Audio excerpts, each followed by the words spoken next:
friends, on this Wednesday, December the 19th, right in the middle of the holidays. Thank you for joining us today.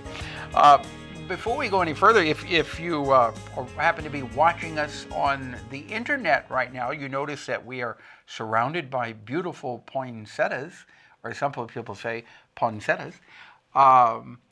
And these came to us from Tiger Gardens on campus. And there's a shot of the poinsettias in the back. And these are really special ones because they've got tiger paws. Somehow they were bred for the tiger paws to be on the petals of the poinsettias. But anyway, thanks to Tiger Gardens for that. And if you don't believe me what I'm saying, go to kbia.org, click on talk shows and Radio Friends, and you'll see those poinsettias that have the tiger paws on the petals. Now, I want to introduce you to ASHLEY RITZO. And Ashley, you are a clinical dietitian with the University of Missouri. We're glad to have you with us today. And the fact that this is December the 19th, we're right in the middle of the holiday season. This is a time of year when many of us overeat, and at times we may have a little extra wine or eggnog, and all of this puts on pounds, right? It does. Now you're here today to tell us how to avoid putting on those extra pounds during the holidays. And it's all pretty simple, isn't it? Well, it's a simple idea. Okay, you're being honest. It's a simple idea, but it may not be as simple as we try to make it. Right. Well, and it can be difficult to change the way you eat, especially around the holidays. A lot of times the typical holiday foods that we eat kind of conjure up that feeling of nostalgia, and that's okay. It's okay to enjoy your food. The biggest thing is being aware of what you're doing. A lot of times, we tend to just graze and snack at the buffet, and it may not be out of hunger. It may be that it just looks so good. It just looks so good. I like the term you use. We graze at the buffet. We're grazing at it. And it's true. Sometimes you go and you see all this wonderful food, and you're not hungry, but you say, my goodness, I can't let this food go to waste. I love this and I love that. I'm gonna go ahead and eat it. And you found that by the time you're done, the evening is done, you have to be rolled out of the building, right?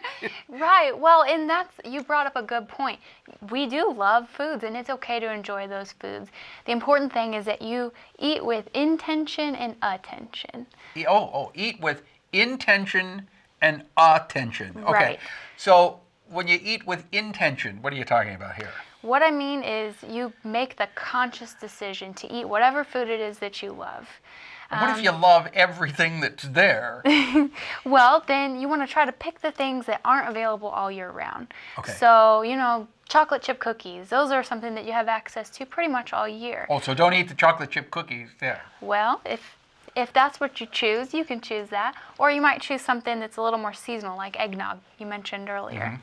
And eat with attention. And what I mean by that is really pay attention to how the food tastes and how the food smells. Eat slower. Right. Eat slower. And that's something that I have to learn, because I tend to, when I see the food I like, I get so excited about it. And I'll just start eating as fast as I can. Right. And you realize that you've eaten a whole pile of food there. and you're done. Your stomach doesn't know that it's full yet. Right. You still think you're hungry, but really you have enough food in there to last you 2 days. Right? It takes about 20 minutes for your stomach to send those signals to your brain. So if you eat slower and do conversation while you're eating, letting the stomach get that information to the brain that it's holding food, and maybe you're not as hungry as you thought you were. Right. Okay. Yep. And when you slow down, you really have a chance to taste the food, and you might find that maybe it takes a little less of that food to satisfy your craving than you initially thought. Okay. So that's eating with intention and attention. Right. Is there any type of food that we should stay away from altogether, or is it okay? Do you subscribe to the thought that you can have anything as long as you eat it in moderation? That is a true statement. when you tell yourself you shouldn't have certain foods or you try to avoid foods altogether, it really makes it difficult not to overeat on those very foods.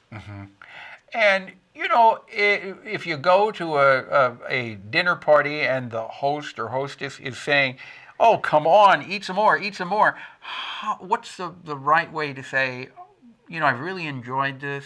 Well, maybe that's what you say. I've really enjoyed this, but I just can't eat anymore. It's not that I don't like your food. I just can't fit anymore.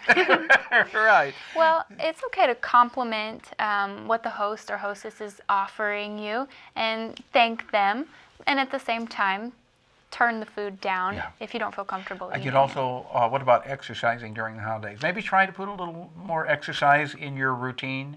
Yeah, and exercising during the holidays can be difficult, but if you do things like park farther away from the door when you're going shopping, or, you know, taking the stairs instead of taking the elevators, all those little things add up. Right.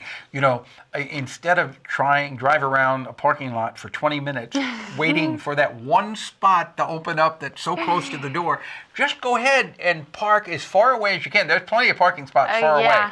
And then get out and walk to the store. Right. And then you're burning up more calories. Burning more calories, and you probably get in faster than if you were to drive around waiting for that spot. Okay. We're almost out of time here, but you're starting an exercise class after the first of the year? We are. So university is going to be offering a weight management group starting in January. Is this at University Healthcare or University Hospital? It will be at the Green Meadows Clinic is where we're going to be holding the group, and we'll have more information that's going to come out later this month. Okay. But look for that to start in January. So it's going to start in January, so that's perfect. It'll be right after the holidays are finished. Right in time for the New Year's resolution. Right. I don't believe in New Year's resolution. Actually, the New Year's resolution stuff, you just don't think it really works. Because you jump on it, and you got to make a complete lifestyle change. You're right, and that's what we're there to help with. Oh, that's what you're going to do with your exercise class? Lifestyle changes?